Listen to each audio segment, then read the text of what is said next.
मनुष्य के 2 पुत्र थे। उनमें से छोटे पुत्र ने पिता से कहा, हे पिता, संपत्ति में से जो भाग मेरा हो वो मुझे दे दीजिए। पिता ने उन दोनों में अपनी संपत्ति बांट दी। बहुत दिन ना बीते थे कि छोटा पुत्र सब कुछ इकट्ठा करके दूर देश को चला गया।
आओ बेटा आओ। सब काम हो गया ना? आज बड़ी देर कर दी। जी पिताजी, काम ही देर का था। और वैसे भी पिताजी, उस बंजर जमीन को मुझे अपने खून और पसीने से सींचना है, तभी तो वो मिट्टी सोना उगलेगी। बेटे, मिट्टी के साथ तो मिट्टी होना ही पड़ता है, तब कहीं कुदरत जाकर हमें फसल के रूप में फल देती है। तुम बहुत थके हुए लग रहे हो बेटा, जाओ हाथ मुंह धो लो और फिर खाना खाओ। जी पिताजी, मैं अभी हाथ मुंह धोकर आया। जाओ। सुनो जी, वो छोटा कहाँ है? सुबह से नजर ही नहीं आया। तुम्हारे साथ काम पे भी नहीं गया वो? लीजिए पिताजी, जिसे आप याद कर रहे थे वो हाजिर। लो, शैतान का नाम लो और शैतान हाजिर।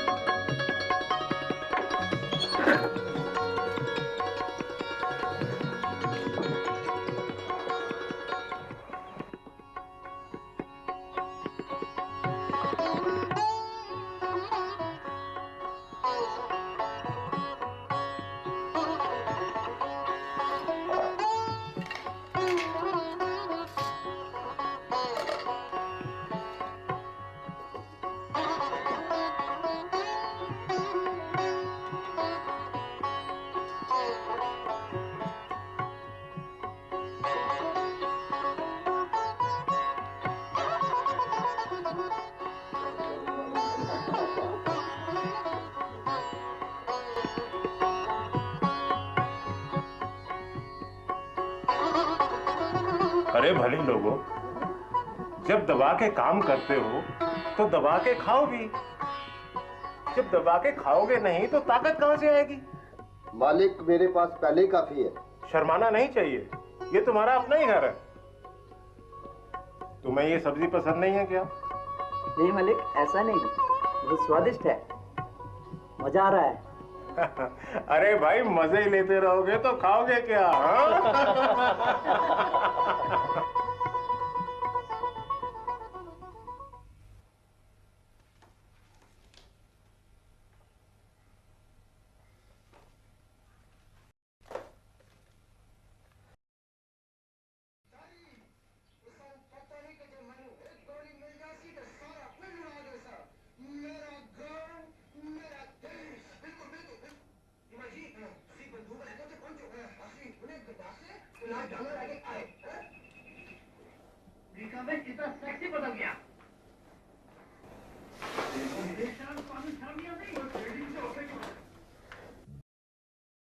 बेटे तुम क्यों हर वक्त अपना कीमती वक्त बर्बाद करते रहते हो? नहीं पिताजी, मैंने बस अभी अभी टीवी लगाया था, पढ़ ही रहा था। थोड़ा थक गया तो सोचा मनोरंजन हो जाए। अच्छा पढ़ रहे थे? देखे तो क्या पढ़ रहे थे? अच्छा तो ये पढ़ रहे थे तुम। देखो बेटा, हर चीज का एक समय होता है। खेलने के वक्त खेलो, पढ़ने के वक्त पढ़ो। परमेश्वर सब देखता है। तुम हमें तो धोखा दे सकते हो, लेकिन उस परमेश्वर को धोखा नहीं दे सकते। और तुम जितनी मेहनत करोगे ना बेटा, तुम्हें उतना ही अच्छा फल मिलेगा। और मैं कई दिन से देख रहा हूं कि तुम पढ़ाई की तरफ बिल्कुल ध्यान नहीं दे रहे, और ना ही तुम बड़े भाई का हाथ पटाते हो, और नहीं तो कम से कम नौकरों के ऊपर ही निगरानी रखा करो। लेकिन तुमसे तो ये उम्मीद करना भी बेकार है। आप हर समय इसके पीछे क्यों पड़े रहते हैं? अभी ये छोटा है, जब बड़ा हो जाएगा तो अपने आप समझ जाएगा। इस तरह सारा दिन डांट डपट करना अच्छा नहीं है। देखो माँ, अगर पिताजी मुझे इसी तरह डांटते रहेंगे ना तो मैं इस घर में रहने वाला नहीं हूँ। मतलब साफ है, मुझे घर छोड़ने के लिए मजबूर होना पड़ेगा। मैं अपनी मर्जी से जीना चाहता हूँ। मुझे संपत्ति में से मेरा हिस्सा दे दीजिए। ना रहेगा बांस, ना बजेगी बांसुरी। बेटे, अपने पिता से इस तरह से बात करते हैं? अपनी हद में रहना सीखो। आखिर हम तुम्हारे माँ बाप हैं। तुम्हारा भला बुरा सोचना हमारा फर्ज है। तुम्हारी माँ बिल्कुल ठीक कहती है। बड़ों के साथ इस तरह से बात की जाती है, और परमेश्वर की नजर में तो ये बहुत बुरा कर्म है। मुझे समझ नहीं आ रहा कि आप लोग क्या कह रहे हैं। मुझे संपत्ति में से मुझे मेरा हिस्सा दे दीजिए। ये तुम क्या कह रहे हो बेटे? मैं जो कुछ कह रहा हूं ठीक कह रहा हूं। नहीं बेटा, मैंने जो कह दिया सो कह दिया, बस मुझे मेरा हिस्सा दे दीजिए। क्या ये तुम्हारा आखिरी फैसला है? हाँ। तुम समझते क्यों नहीं बेटे? हमारा सब कुछ तुम्हारा ही तो है। मुझे सब कुछ नहीं, मुझे बस अपना हिस्सा चाहिए, अपना हिस्सा।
हेलो।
कुकर्मों में सब कुछ खर्च कर चुकने के बाद वो पूरी तरह कंगाल गया।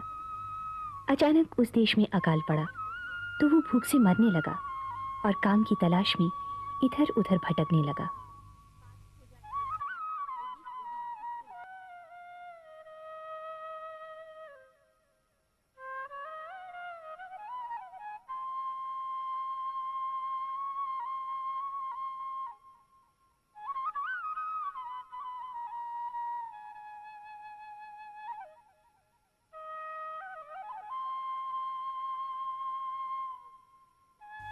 और उस देश के निवासियों में से एक के यहाँ जा पड़ा। उसने उसे अपने खेतों में सूअर चराने के लिए भेजा। अरे भाई क्या बात है, अंदर क्यों चले आ रहे हो? मालिक, मैं काम की तलाश में घूम रहा हूँ। जो भी काम हो मैं करने के लिए तैयार हूँ। बहुत दिनों से खाना नहीं खाया है मालिक, मैं भूख से मरा जा रहा हूँ मालिक।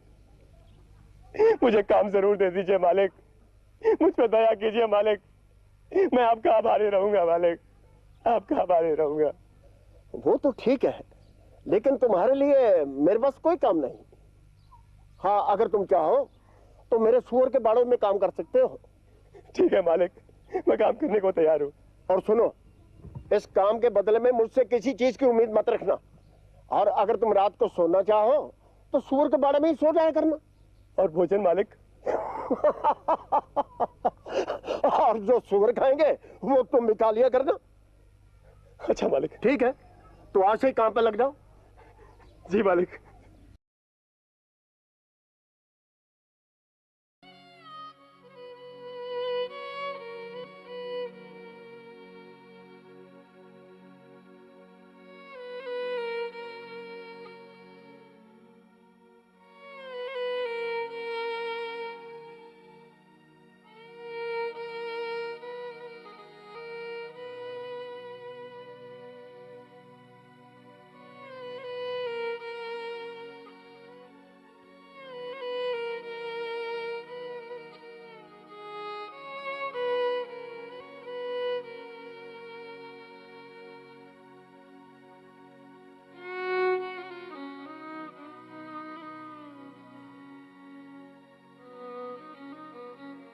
जब वो अपने आप में आया तब कहने लगा, मेरे पिता के कितने ही मजदूरों को भोजन से अधिक खाना मिलता है और मैं यहाँ भूखा मर रहा हूँ। तो क्या खाओगे आज? हाँ, बता क्या खाएगा मेरे बेटा? आलू के पराठे। ओल मेरे बेटा क्या खाएगा बता? खीर।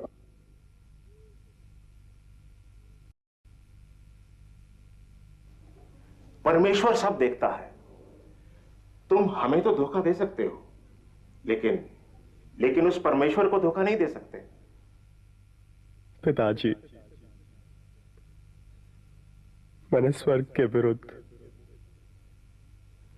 और आपकी दृष्टि में बहुत बड़ा पाप किया है। अब इस योग्य भी नहीं रहा कि आपका पुत्र कहलाऊं। पिताजी, मुझे एक नौकर के रूप में स्वीकार कर लीजिए। मुझे क्षमा कर दीजिए पिताजी, मुझे क्षमा कर दीजिए। मैं आपका गुनहगार हूं, मुझे बख्श दीजिए पिताजी।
अकेला चलता रहा। ओ हे परमेश्वर, हे परमेश्वर, मुझको जांच और परख। ओ मुझको जांच और परख, मेरे मन और हृदय को परख, मेरे मन और हृदय को परख, क्योंकि मैं अकेला चलता रहा, क्योंकि मैं अकेला चलता रहा, अकेला चलता रहा। ओ हे परमेश्वर,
पिताजी, मैंने स्वर्ग के विरुद्ध आपकी दृष्टि में बहुत बड़ा पाप किया है पिताजी।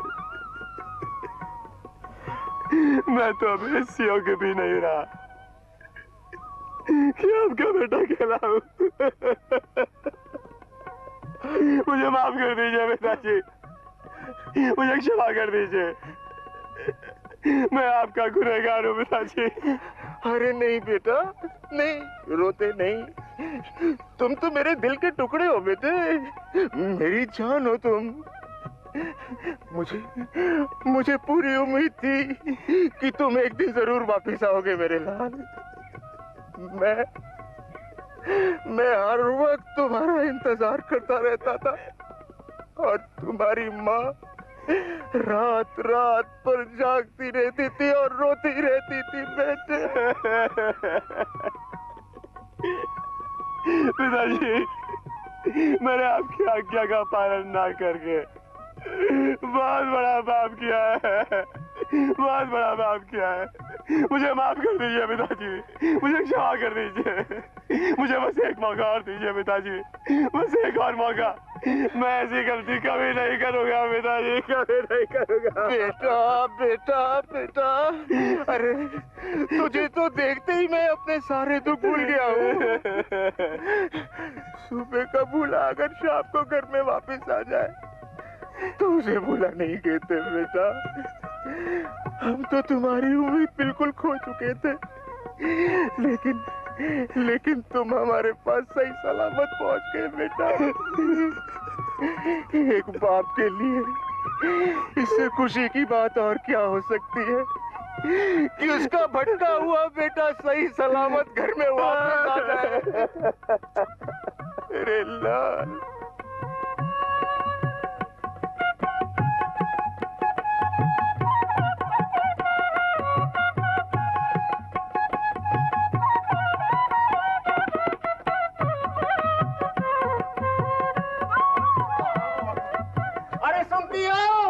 अरे बाहर आके देखो कौन आया है। तेरा बेटा। अरे तो कहाँ चला गया था बेटे, कहाँ चला गया था? मुझे माफ कर दो माँ। तूने अपनी क्या हालत बना रखी है। मुझे माफ कर दे माँ।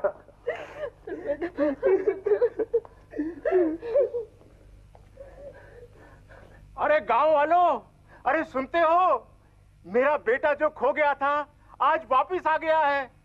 जो मर गया था वो जी उठा है। अरे रामू, शामू, घसीटा, अरे कहाँ हो तुम सब लोग? मेरे बेटे के लिए नए वस्त्र लेकर आओ, उसके हाथों के लिए सोने की अंगूठी लेकर आओ, उसके पांव के लिए नए जूते खरीद कर लाओ। अरे सारे गांव को दावत पे बुलाओ ताकि हम मिलकर भोजन करें और खुशियां मनाएं।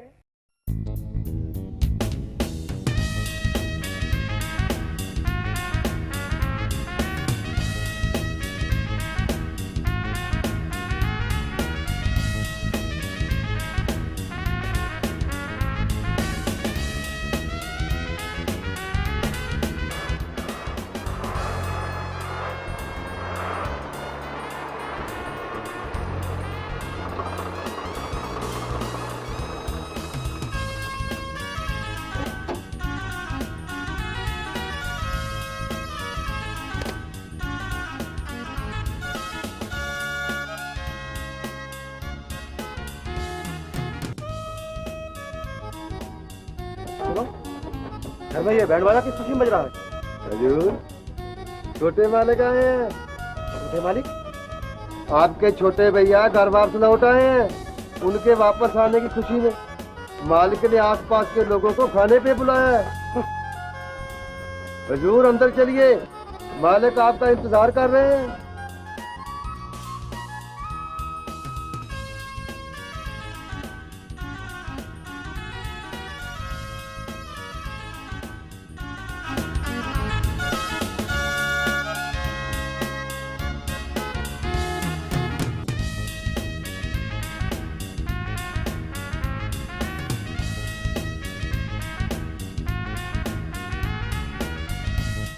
अरे बेटा, तुम यहाँ क्यों खड़े हो? पिताजी, ये सब क्या हो रहा है और किसके लिए हो रहा है?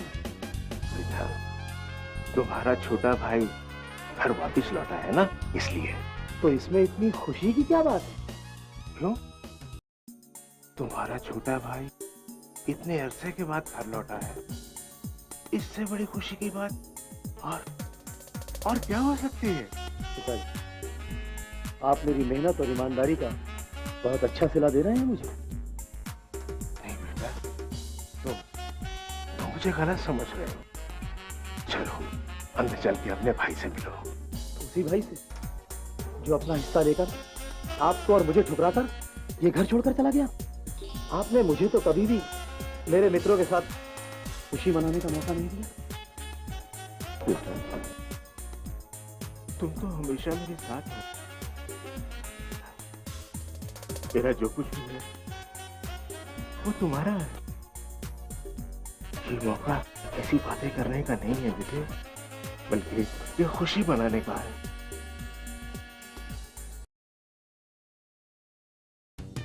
बेटे, तुम्हारा छोटा भाई मर गया था, अब जी उठा। वो अब फिट हो गया था बेटा, हाथ मिला। आओ।